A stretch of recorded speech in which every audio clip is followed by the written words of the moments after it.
នៅកាលពីម្សិលមិញប្រធានាធិបតីអ៊ុយក្រែនគឺលោក Volodymyr Zelensky បានពិភាក្សាជាមួយនឹងលោក Donald Trump មុនពេលដែល Trump នឹងធ្វើដំណើរទៅកាន់តំបន់មជ្ឈិមបូព៌ានៅក្នុងនោះ Trump បានបង្ហាញចំហនៅផ្ញើសារទៅដល់ភាគីរុស្ស៊ីជាលើកចុងក្រោយថាសហរដ្ឋអាមេរិកនឹងមិនស្ទាក់ស្ទើរនោះទេនៅក្នុងការផ្ទេរកម្មជួយរយៈចម្ងាយឆ្ងាយទៅដល់ភាគីអ៊ុយក្រែននិងអាចឲ្យអ៊ុយក្រែនកំណត់គោលដៅទៅលើប្រថានពររបស់រុស្ស៊ីនៅចម្ងាយឆ្ងាយជាពិសេសឧស្សាហកម្មប្រឌិតត្រោះរបស់រុស្ស៊ីនៅភាគខាងកើតចំណែកឯសហរដ្ឋអាមេរិកនិងចិនបន្ទាប់ពីលោក Donald Trump ប្រកាសដាក់ពន្ធ 100% ទៅលើចិនឥឡូវនេះចិនកំពុងតែត្រៀមលក្ខណៈនៅក្នុងការប្រឆាំងនឹងធ្វើសង្គ្រាមទង់ទាយធំពាណិជ្ជកម្មជាមួយនឹងសហរដ្ឋអាមេរិកវិញហើយអាចនឹងមានការវិបកដោយពន្ធថែមទៀតសូមលំអរកាយនិងសូមស្វាគមន៍ទៅដល់ប្រិយមិត្តដែលកំពុងតែតាមដានស្ថានភាពជុំវិញសង្គ្រាមអ៊ុយក្រែននិងរុស្ស៊ីលោក Volodymyr Zelensky បានពិភាក្សាតាមទូរស័ព្ទជាមួយនឹងលោក Donald Trump អំឡុងពេលលោក Donald Trump ធ្វើដំណើរទៅកាន់តំបន់មជ្ឈិមបូព៌ាដើម្បីទៅត្រួតពិនិត្យអំពីស្ថានភាពបញ្ហាបទឈប់បាញ់រវាងអ៊ីស្រាអែលហើយនិងក្រុមហាម៉ាស់និងមានការពង្រឹងទាក់ទ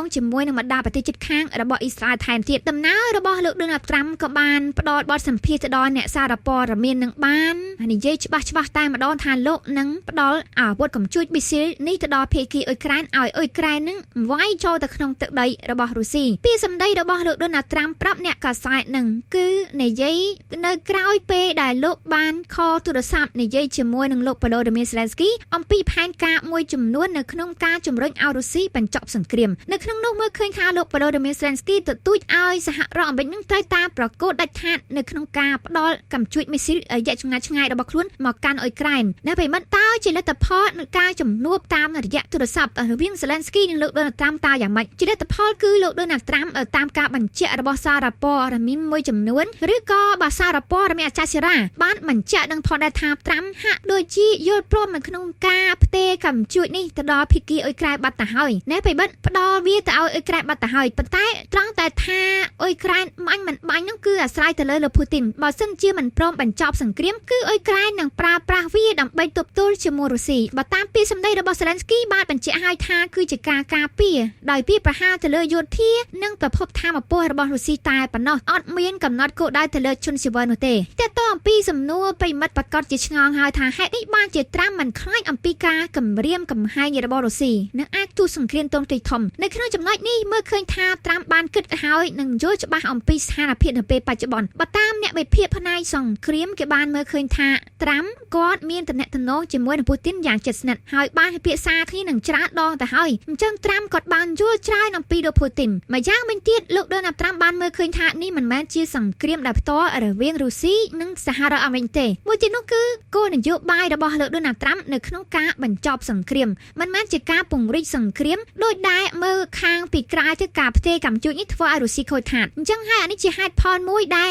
មើលឃើញថាលោក Donald Trump នឹងសន្មតថារុស្ស៊ីមិនពង្រីកសង្គ្រាមហើយនឹងមិនបំផ្ទុះអាវុធនុយក្លេអ៊ែរនោះប៉ុន្តែការទម្លាក់ស្លឹកបៀមួយនេះដោយយោងទៅតាមស្ថានភាពសមរភូមិដែរនៅពេលមិត្តនៅភាគខាងកើតតតរុស្ស៊ីមានភាពជឿនលឿនពិតមែនប៉ុន្តែបើតាមចំណុចនិងភាពជាក់ស្ដែងគឺភាពជឿនលឿននៅឯទីក្រុងប៉ូស្កូចំណែកសមរភូមិផ្សេងទៀតរុស្ស៊ីមានការថមថយហើយនឹងមានកន្លែងខ្លះកងកម្លាំងអ៊ុយក្រែននឹងវិបកត្រឡប់មកវិញដែលអាចព្យាករបានថារុស្ស៊ីនឹងក៏មិនអាចបន្តសង្គ្រាមយូរបន្តទៀតដែរនៅពេលមិត្តអញ្ចឹងគឺត្រាំកំពុងតែលេងស្ដុកទិញបៀដោយឃើញស្ដុកបៀរបស់រុស្ស៊ីអញ្ចឹងខ្ញុំក៏សូមអានអត្ថបទបន្តិចទៅចែកជូនទៅដល់ប្រិមិត្តអំពីបញ្ហាមួយនេះចំណងជើងនៅក្នុងអត្ថបទបានបញ្ជាក់ថាលោក Donald Trump បានប្រមានថាអាមេរិកនឹងបញ្ជូនមីស៊ីធម្មហរយៈជំនាញទៅដល់ភាគីអ៊ុយក្រែនលុះត្រាតែរុស្ស៊ីព្រមបញ្ចប់សង្គ្រាមនេះបើតាមប្រភពសារព័ត៌មាន Sky News កម្មជួយទាំងអស់អាចបាញ់ចូលទៅដល់ទឹកដីរបស់រុស្ស៊ីចម្ងាយ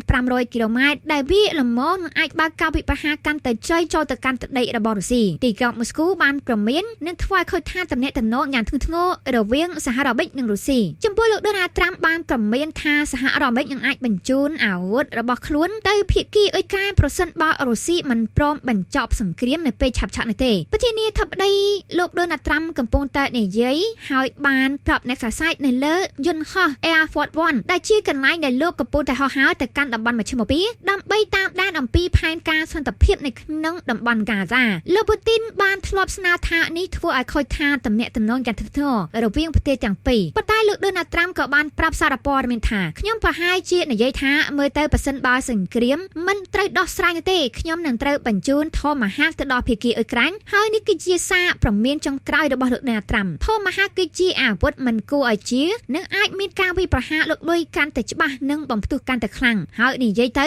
វាមិនអាចឆ្វល់រុស្ស៊ីទប់ជាមួយនឹងវាបានទេលោកបានបន្តថាលទ្ធភាពដែលអ៊ុយក្រែនទទួលបានកម្មជួយនេះនឹងត្រូវបានលើកឡើងរួចទៅហើយនៅក្នុងការសន្ទនាជាមួយនឹងលោក Volodymyr Zelensky ចឹងឃ្លាខ្លីនេះគេមានការបញ្ជាក់ហើយ Zelensky និយាយជាមួយនឹងត្រាំយប់មិញហ្នឹងគឺតំណងជានិយាយត្រូវៗគ្នាហើយនៅក្នុងការផ្ទេរកម្មជួយនេះដល់ទៅដល់ភាគីអ៊ុយក្រែនលោក Volodymyr Zelensky ប្រធានាធិបតីអ៊ុយក្រែនលោកបានបន្តប្រាប់អ្នកកាសែត Fox News ថាថូម៉ាហាគឺមិនបានកំណត់គោលដៅទៅលើជនស៊ីវិលទេប៉ុន្តែយើងនឹងប្រើវាសម្រាប់កំណត់គោលដៅទៅលើយោធារបស់រុស្ស៊ីតែប៉ុណ្ណោះលោកត្រាំក៏បានបញ្ជាក់និងសួរទៅដល់ភាគីរុស្ស៊ីតាមអ្នកកាសែតហើយបានបញ្ជាក់ថាតើពួកគេចង់ឲ្យយើងផ្ទេរកម្មជួយថូម៉ាហាទៅកាន់ទឹកដីអ៊ុយក្រែនកំណត់គោលដៅទៅលើទឹកដីរបស់ពួកគេដែរទេខ្ញុំគិតថាអាចនិយាយជាមួយរុស្ស៊ីរឿងនេះអំពីបញ្ហាការផ្ទេរកម្មជួយប្រសិនបើសង្គ្រាមមិនត្រូវបានបញ្ចប់សម្រាប់នៅពេលថ្មីនេះលោក Volodymyr Zelensky បានអានថាកងទ័ពរបស់អ៊ុយក្រែនបានធ្វើការកើនឡើងនិងវិបកនៅលើសមរភូមិជួរមុខនៅឯតំបន់សាប្រូវីយ៉ា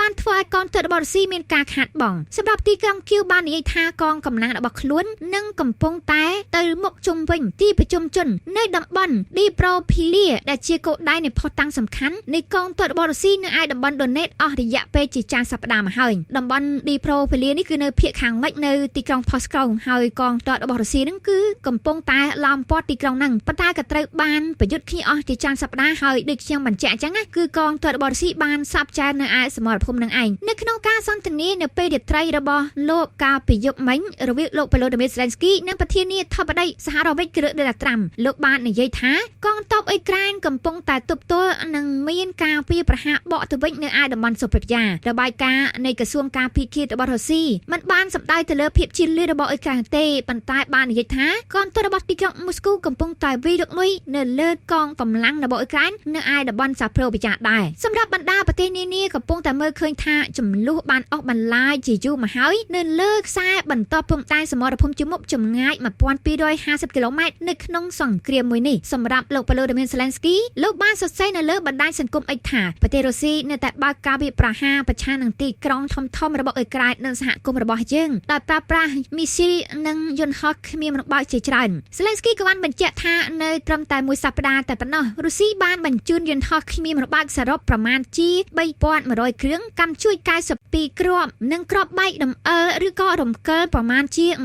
1360គ្រាប់នៅត្រឹមតែមួយសប្តាហ៍តែប៉ុណ្ណោះចំពោះលោក Volodymyr Zelensky ក៏បានអំពាវនាវឲ្យសម្ព័ន្ធមិត្តបញ្ឈប់ការទិញប្រេងនិងរឹតបន្តឹងឲ្យកាន់តែខ្លាំងទៅលើប្រទេសរុស្ស៊ីបន្ថែមថាប៉ុណ្ណោះ Zelensky បានពិភាក្សាជាមួយនឹងលោក Donald Trump អំពីបញ្ហាការពារដែនអាកាសភាពអត់ធន់និងសមត្ថភាពដែលពង្រឹងឲ្យអ៊ុយក្រែនបើកការវាយប្រហាររយៈចម្ងាយឆ្ងាយនិងព័ត៌មានលម្អិតផ្សេងៗទៀតទាក់ទងអំពីប្រភពថាមពលសម្រាប់អ្នកនាំពីវិមានកម្លាំងគឺលោក Dmitry Peskov លោកបាននិយាយនៅក្នុងសន្ទកថាចេញពីថ្ងៃអាទិត្យថាប្រធានបទនៅក្នុងការផ្ទេរកម្មជួយថូម៉ាហាគឺធ្វើឲ្យភាគីរុស្ស៊ីមានការភ័យបារម្ភវាអាចនឹងប៉ះពាល់ទៅដល់ទំនាក់ទំនងរវាងរុស្ស៊ីនិងសហរដ្ឋអាមេរិក